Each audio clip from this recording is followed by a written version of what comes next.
ایک حدیث پاک میں مسلمانوں کو گوہ کی مثال دی گئی ہے۔ گوہ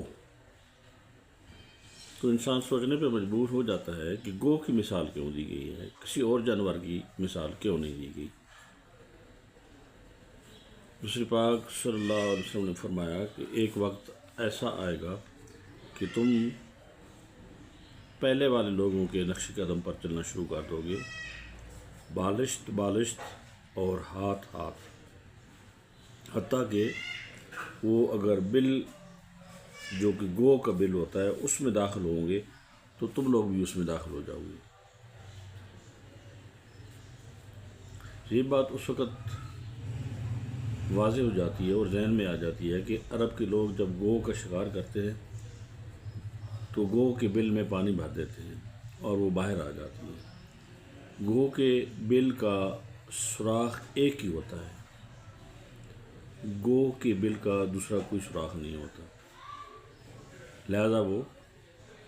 جب پانی ڈالتے ہیں تو وہ مجبور ہو جاتی ہے اور وہ باہر آ جاتی ہے۔ کہتے ہیں کہ گو کا بل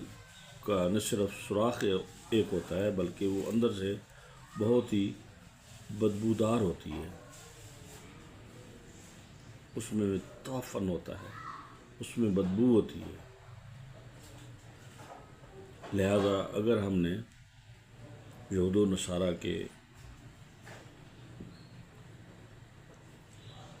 اعمال کیے گئے کام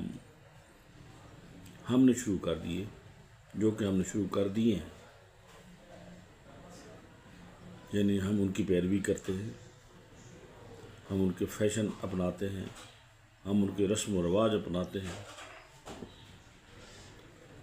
ہم ان کی شادی بیاہ کی تقریبات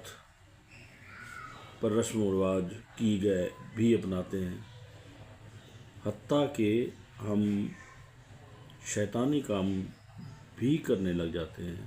یہ کہہ کر کہ آزاد ہے، کہ ہم آزاد ہیں۔ لہذا کبھی بھی اپنے ان پہلے والے لوگوں کی اس قسم کی پیروی مت کیجیے، یہود و نصارہ کی پیروی مت کیجیے کہ آپ کسی گوہ کے بل میں داخل ہو جائیں اور پھر